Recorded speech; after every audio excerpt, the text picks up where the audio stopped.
afternoon and welcome to the day third of 30 days rapid nutrition course guys।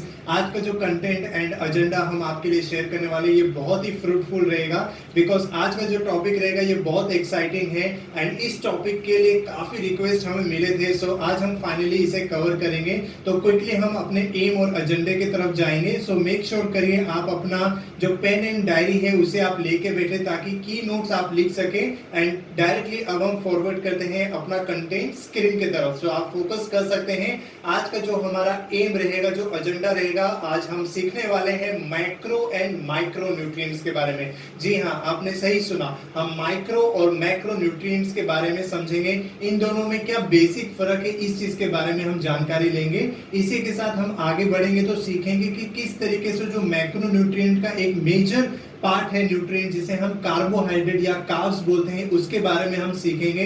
Carbohydrate के क्या functions है, उसके क्या सोर्सेस हैं और किस तरीके के उसके इफेक्ट्स हमारे बॉडी में आ जाते हैं जब उसमें एक्सेस या डेफिशिएंसी किसी इंडिविजुअल में देखने में आता है। तो अभी हम आगे बढ़ते हैं। आप अपने स्क्रीन में देख सकते हैं अभी हम जो सीखने वाले हैं, सबसे पहले मैक्रो और माइक्रो न्यूट्रिएंट्स के बारे में मैं आपको सिंपल भाषा में डिफरेंशिएट बता देता हूं। मैक्रो न्यूट्रिएंट्स वो न्यूट्रिएंट्स होते हैं जो कि हमारे बॉडी की ज्यादा तौर पे रिक्वायरमेंट्स रहते हैं और माइक्रो न्यूट्रिएंट्स गाइड्स वो न्यूट्रिएंट्स होते हैं जो कि हमारी बॉडी की दरकार है और उनका रोल बहुत इंपॉर्टेंट है हमारे शरीर में, लेकिन वो कम दरकार में रहते हैं। साथ ही साथ आगे बढ़े तो ज्यादातर जो फूड देखने में आते हैं हमारे दिनचर्या में या लाइफ साइकिल में, हर एक फूड आइटम्स में मैक्रो न्यूट्रिएंट ज्यादा तौर पे पाया जाता है और माइक्रो न्यूट्रिएंट्स कम तौर पे पाया जाता है। इसका एक एग्जांपल के तौर पे आप अपने स्क्रीन में देख सकते हैं। हमने स्पिनच का कंसीडरेशन किया है, यानी पालक। अगर आप पालक लेंगे तो पालक में एक मेजर माइक्रो न्यूट्रिएंट जो देखने में आता है वो आता है वाटर, यानी कि पानी। ऑलमोस्ट 91% पानी का कंटेंट हमें पालक में मिल जाता है। इस चीज को थोड़ा प्रिसाइसली मैं आपको समझाने की कोशिश करूं तो आप देख सकते हैं अपने स्क्रीन में, अगर हम पालक एक कप लेंगे, 1 कप पालक लेंगे तो इसमें हमें वाटर का कंटेंट कितना मिल जाता है, ऑलमोस्ट 28 ml का वाटर का कंटेंट मिल जाता है। प्रिसाइसली मैं आपको बताऊं तो 27.4 ml का कंटेंट हमें 1 कप ऑफ स्पिनच में मिल जाता है। वहीं अगर हम 100 ग्राम ऑफ पालक का कंसीडरेशन करें तो 100 ग्राम के पालक में या 100 ग्राम के स्पिनच में हमें जो वाटर का कंटेंट मिलता है, आप देख सकते हैं टेबल में 91.4 ml का हमें वाटर का कंटेंट मिल जाता है। इसी चीज को थोड़ा और अच्छे से समझने के लिए आप इस न्यूट्रिशन लेवल को आप देख सकते हैं और आपके लिए मैं एक गुड न्यूज शेयर कर दूं, आने वाले दिनों में हम न्यूट्रिशन लेवल का स्टडी भी करने वाले हैं। आपको सिखाने वाले हैं कि किस तरीके से न्यूट्रिशन लेवल के फैक्ट्स को पढ़ा जाता है, उसमें जो डिफरेंट कैटेगरीज है उसका क्या मीनिंग है, उसके क्वांटिटीज क्या है, आरडीए क्या चीज होता है, ये सारी चीजें हम कवर करने वाले हैं। बट एज ऑफ नाउ मैं मैक्रो न्यूट्रिएंट्स की बात करूं तो इस न्यूट्रिशन लेवल पे आप देख सकते हैं हमने 100 ग्राम ऑफ व्हीट फ्लोर लिया है। व्हीट फ्लोर का 100 ग्राम में किस तरीके से मैक्रो न्यूट्रिएंट्स और माइक्रो न्यूट्रिएंट्स हमें देखने में आ रहे हैं, आप टेबल पे फोकस कर सकते हैं। सबसे पहला अगर हम देखें तो कैलोरीज हमें 100 ग्राम ऑफ व्हीट फ्लोर में ऑलमोस्ट 320 कैलोरीज का हमें क्वांटिटी मिल जाती है या अमाउंट मिल जाता है। वहीं मैक्रो न्यूट्रिएंट्स की अगर इस टेबल में हम कंसीडरेशन करें तो आप देख सकते हैं फैट के लेवल ऑलमोस्ट 1.53 ग्राम्स है, प्रोटीन हमें 10.57 ग्राम हमें मिल जाता है और इसमें मैक्रो न्यूट्रिएंट में कार्बोहाइड्रेट अगर हम देखें तो 100 ग्राम के व्हीट फ्लोर में 64.17 ग्राम का मैक्रो न्यूट्रिएंट्स मिल जाता है, यानी जो चीजें हमें ज्यादा तौर पे मिल रही है। वहीं अगर हम माइक्रो न्यूट्रिएंट्स की बात करें तो इसमें आप देख सकते हैं सोडियम आ जाता है, पोटेशियम आ जाता है। इसमें सोडियम की अगर क्वांटिटी देखें तो 2.04 मिलीग्राम है। वहीं सोडियम के बाद में अगर हम पोटेशियम में आगे बढ़े तो पोटेशियम इसमें 311 हमें ग्राम्स में मिल जाता है, मिलीग्राम से मिल जाता है। सो ये एक जनरल आइडिया आपको देना था कि किस तरीके से फूड लेवल में माइक्रो न्यूट्रिएंट ज्यादा तौर पे पाया जाता है और माइक्रो न्यूट्रिएंट्स कम तौर पे पाया जाता है। अभी आप में से कई लोगों का सवाल या ये दुविधा होगा कि सर माइक्रो न्यूट्रिएंट्स में कौन कौन से न्यूट्रिएंट्स आते हैं या माइक्रो न्यूट्रिएंट्स में किस तरीके के न्यूट्रिएंट्स हमें देखने में आते हैं। तो ये चीज के लिए आप फ्लो चार्ट आप देख सकते हैं। इस फ्लो चार्ट में सबसे पहले हमने कंसीडरेशन लिया है माइक्रो न्यूट्रिएंट्स का। माइक्रो न्यूट्रिएंट्स में मेजर 4 चीजें आ जाते हैं जिसमें प्रोटीन है, फैट है, देन आपका कार्बोहाइड्रेट है एंड आपका वाटर है। वहीं माइक्रो न्यूट्रिएंट्स की मैं बात करूं तो माइक्रो न्यूट्रिएंट्स में विटामिन एंड मिनरल्स आ जाते हैं। इसमें विटामिन में बी कॉम्प्लेक्स के सारे ग्रुप्स आ जाते हैं एंड मिनरल्स इसमें आ जाते हैं। आज हम जो टॉपिक कवर करने वाले हैं, जैसे हमने आपको आपको लास्ट टाइम प्रॉमिस किया था कि आने वाले स्टडीज में हम in detail micro and macro nutrients के बारे में स्टडी करने वाले हैं। आज हम जो टॉपिक कवर करेंगे आपके लिए वो रहने वाला है कार्ब्स के बारे में, यानी कार्बोहाइड्रेट के बारे में। तो चलिए सबसे पहले हम जान लेते हैं कि कार्बोहाइड्रेट्स क्या है। कार्बोहाइड्रेट को थोड़ा हम समझने की कोशिश करते हैं। कार्बोहाइड्रेट एक ऐसा माइक्रोन्यूट्रिएंट्स है जो हमारे दिनचर्या में, हमारे लाइफस्टाइल में हम सबसे ज्यादा मोस्ट कंजम्पशन माइक्रोन्यूट्रिएंट हम करते हैं। कार्बोहाइड्रेट को अगर हम देखें तो अलग अलग तरीके से हमें बॉडी में मिल जाता है। अगर इसके थोड़े सोर्सेज के बारे में मैं आपको बताऊं तो माइक्रोन्यूट्रिएंट्स आप देख सकते हैं, हमें ये राइस में मिल जाता है, चावल में मिल जाता है, व्हीट में मिल जाता है, फ्रूट्स में मिल जाता है। वहीं दूसरे सोर्सेस में हम देखें, ये सारी चीजें तो हो गई जो हमें नेचुरली मिलती है। कुछ जो डिशेज हम प्रिपेयर करते हैं जिसमें हम कार्बोहाइड्रेट ऐड करते हैं, जैसे कि हमारा सोडा हो गया, टी हो गया, या फिर आपके जूसेस हो गए, उसमें हम एज अ शुगर उसमें ऐड करके, कार्बोहाइड्रेट ऐड करके उसे अपने दिनचर्या का या अपने लाइफ का हम पार्ट बनाते हैं। कार्बोहाइड्रेट का दूसरा नाम आप लिख लीजिए, अगर आपको पता नहीं है तो आपके नोट्स में, कार्बोहाइड्रेट का दूसरा नाम शुगर है, या फिर आप शुगर को, शक्कर को कार्बोहाइड्रेट भी बोल सकते हैं। और इसी चीज को एक इंटरेस्टिंग फैक्ट के तौर पे मैं आपको समझाना चाहूंगा, इसकी वैल्यू को या इंपॉर्टेंस को कार्ब्स के। हमारे बॉडी में जो ब्रेन है गाइस, ये ओनली ऑर्गन है, ये सिर्फ एक ऐसा ऑर्गन है जो कार्बोहाइड्रेट डिपेंडेंट ऑर्गन है। यस, आपने सही सुना, हमारा जो ब्रेन है ये कार्बोहाइड्रेट डिपेंडेंट ऑर्गन है। इसमें जो सिंपल ग्लूकोज आते हैं, कार्बोहाइड्रेट का एक फॉर्म होता है सिंपल ग्लूकोज, वो बहुत डिपेंडेंट रहता है ब्रेन पे। एंड हमारा जो ब्रेन की रिक्वायरमेंट रहती है वो ट्वाइस एनर्जी रिक्वायरमेंट रहती है as compare to other organ. So make sure करें कि आप अपने बॉडी में स्पेसिफिकली अपने ब्रेन के लिए एक गुड कार्ब्स का सोर्सेस आप जरूर से प्रोवाइड करें। आगे चल के हम सीखेंगे कि गुड कार्ब्स और बैड कार्ब्स में क्या डिफरेंस है, ताकि ये कंटेंट को आप बहुत अच्छे से यूटिलाइज कर सकते हैं। फिलहाल के लिए मैं आगे बढ़ता हूं और आगे अब हम सीखेंगे कि किस तरीके से फंक्शंस, यस, कार्बोहाइड्रेट के क्या ऐसे फंक्शंस है या क्या इंपॉर्टेंट रोल है जो हमारे शरीर में या एक इंडिविजुअल के बॉडी साइकिल में देखने में आते हैं। तो इसमें सबसे पहला जो प्रीमियर फंक्शन देखने में आता है गाइस, वो रहता है एनर्जी गिविंग। मतलब कार्बोहाइड्रेट हमारे शरीर के लिए ऊर्जा प्रदान करने के लिए बहुत अच्छे से मदद करता है। और अगर आपने पहले दूसरे दिन में अगर सीरियसली फोकस करके आपने कंटेंट को सुना या देखा होगा तो आपको पता ही होगा कि 1 ग्राम ऑफ कार्बोहाइड्रेट हमें कितने अमाउंट का एनर्जी प्रोवाइड करता है। 1 ग्राम ऑफ कार्बोहाइड्रेट हमें ऑलमोस्ट 4 किलो कैलोरीज की एनर्जी प्रोवाइड करता है। वैसे तो फैट एंड प्रोटीन भी हमारे शरीर के लिए एनर्जी प्रोवाइड करता है फ्रेंड्स, लेकिन कार्बोहाइड्रेट मोस्ट कंज्यूम्ड माइक्रोन्यूट्रिएंट्स है किसी भी एक इंडिविजुअल के लाइफ साइकिल में। देन आगे हम बढ़े तो प्रोटीन स्पेयरिंग एक्शन, और ये जो फंक्शन है ये बहुत ही इंपॉर्टेंट फंक्शन है, इसलिए इस चीज के ऊपर आप ज्यादा ध्यान दीजिएगा। अगर मैं कार्बोहाइड्रेट के प्रोटीन स्पेयरिंग एक्शन के बारे में मैं बताऊं तो प्रोटीन भी हमारे शरीर के लिए एनर्जी प्रोवाइड करता है, जिसके बारे में हम आगे आने वाले स्टडीज में सीखने वाले हैं प्रोटीन्स के बारे में इन डिटेल। लेकिन प्रोटीन की मैं बात बताऊं तो प्रोटीन हमें 1 ग्राम ऑफ प्रोटीन हमें 4 कैलोरीज की एनर्जी देता है। लेकिन प्रोटीन का जो मेन रोल है, उसका जो की फंक्शन है हमारे शरीर में, वो होता है बॉडी बिल्डिंग के लिए, यानी ग्रोथ एंड डेवलपमेंट के लिए। इसे हम एनर्जी सोर्स के तरीके से भी यूज कर सकते हैं और हमारा बॉडी भी यूज करता है जब कार्बोहाइड्रेट की कमी हो जाती है। इस चीज के लिए मैं एक एग्जांपल या एक केस के तरीके से आपको समझाता हूं। फॉर एग्जांपल हम रामू का बॉडी लेते हैं या रामू का शरीर लेते हैं। रामू अपने बॉडी में पर्याप्त मात्रा में कार्बोहाइड्रेट प्रोवाइड नहीं कर रहा है। जब उसे एनर्जी कार्बोहाइड्रेट से नहीं मिल पा रहा है, जब उसके शरीर को सही तरीके से कार्बोहाइड्रेट से एनर्जी नहीं मिल पा रहा है, तो उसका शरीर क्या करेगा, रामू का शरीर प्रोटीन से एनर्जी लेके उसकी फुलफिलमेंट करने की कोशिश करेगा और बाकायदा वो उस तरीके से अपना काम करेगा।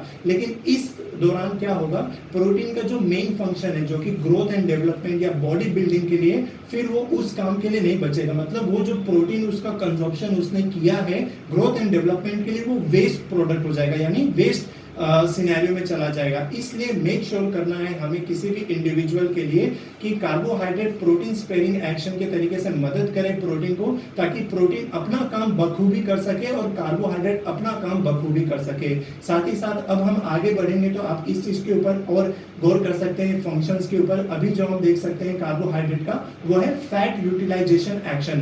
कार्बोहाइड्रेट हमारे शरीर में फैट यूटिलाइजेशन एक्शन के लिए भी बहुत अच्छे तरीके से मदद करता है। अगर हमारे हमारे शरीर में हम सही मात्रा में कार्बोहाइड्रेट प्रोवाइड कर रहे हैं तो जो हमारे बॉडी में फैट की लेवल होती है, फैट हमारे बॉडी में सही तरीके से यूटिलाइज हो सकता है डिफरेंट प्रोसेसेस के लिए, डिफरेंट काम के लिए।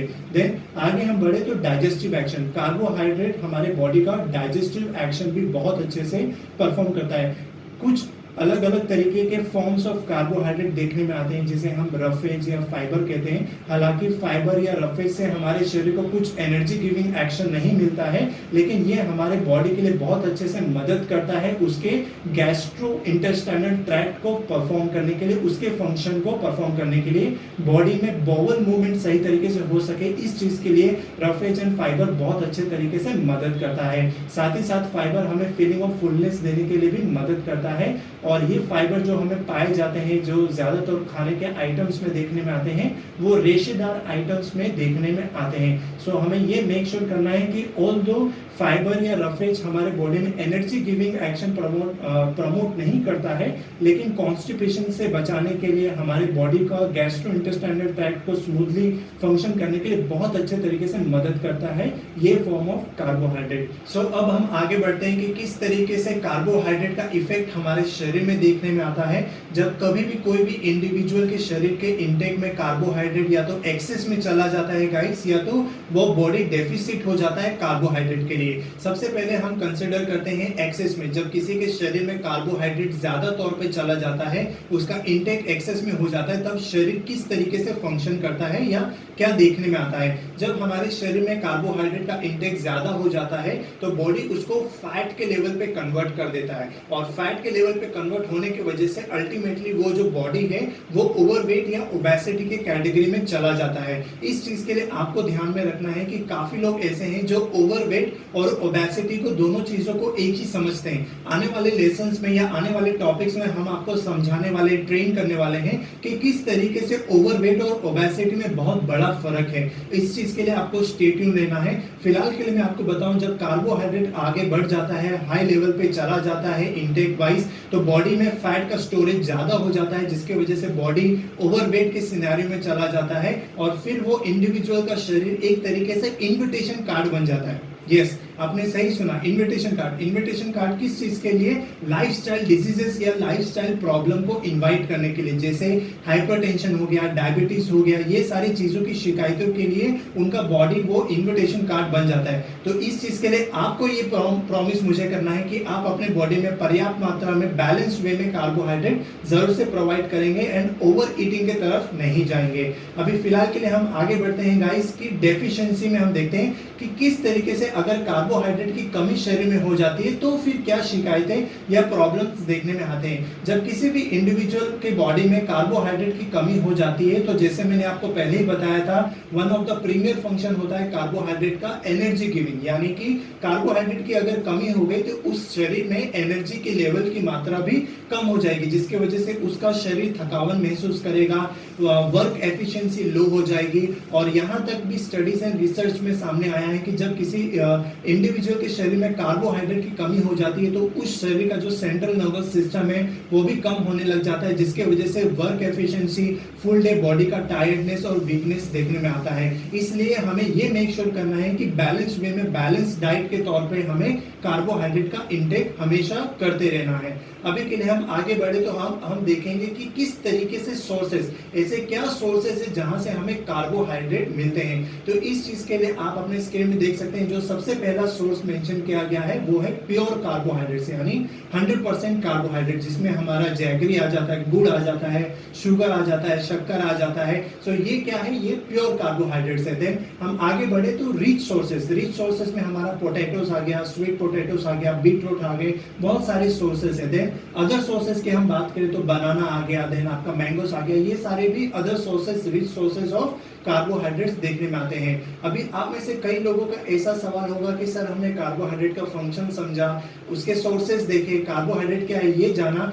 लेकिन एक पर्सन को या फिर हमारे लाइफ साइकिल में फुल डे में कार्बोहाइड्रेट की परसेंटेज कितनी होनी चाहिए इंटेक में। तो इन जनरल मैं आपको गाइड कर दूं, कार्बोहाइड्रेट का जो परसेंटेज ऑफ इंटेक होना चाहिए हमारे डाइट के रूटीन में, आप अपने स्क्रीन में देख सकते हैं, it should be 45 to 65%। For example मैं आपको बता दूं, अगर हम किसी को 2000 कैलोरी का डाइट प्लान दे रहे हैं या खुद पर्सनली 2000 कैलोरी का डाइट प्लान का हम इनटेक कर रहे हैं पर डे, तो उसमें हमारा जो 45 to 65% है वो कार्बोहाइड्रेट का हिस्सा होना चाहिए। और ग्राम्स में अगर हम बताएं तो इसका कैलकुलेशन आप देख सकते हैं, ऑलमोस्ट आपका 900 to 1300 कैलोरीज का इंटेक कार्बोहाइड्रेट के सोर्स से आना चाहिए। और ग्राम वाइज अगर हम देखें क्वांटिटी वाइज, तो इसे आप 4 से डिवाइड कर सकते हैं, बिकॉज इसका जो सोर्स ऑफ एनर्जी की वैल्यू दैट इज 4 है।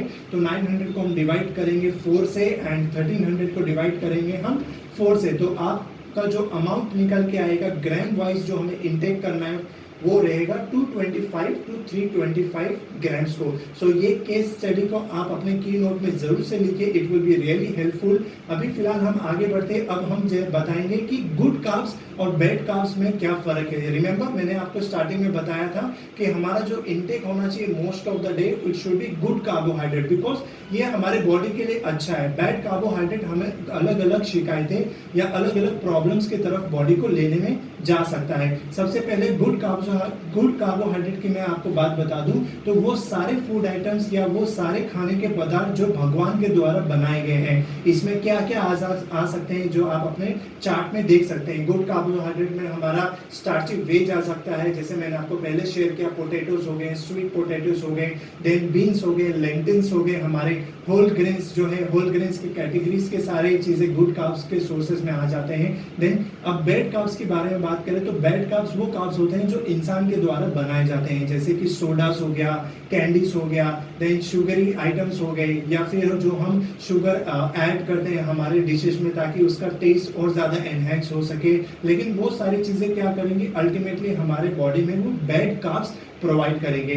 सो दिस इज ऑल जो मुझे आज आपके साथ शेयर करना था about the carbohydrate and the micronutrient series का पहला माइक्रोन्यूट्रिएंट। आने वाली सीरीज में आप देखेंगे protein, fats and waters, minerals and vitamin, ये सारी चीजें भी कंसिडर करेंगे। I am really very excited वो सारी इंफॉर्मेशन आपके साथ शेयर करने के लिए। सो दिस इज ऑल जो मुझे आज आपके साथ शेयर करना था। वंस अगेन मैं आपको कॉन्ग्रेचुलेट करूंगा to pursue this 30 days rapid nutrition course. कल अब हम मिलेंगे गाइस हमारे नेक्स्ट ट्यूटोरियल में। Till then you do take care of your health and your family. Have a nice day, take care.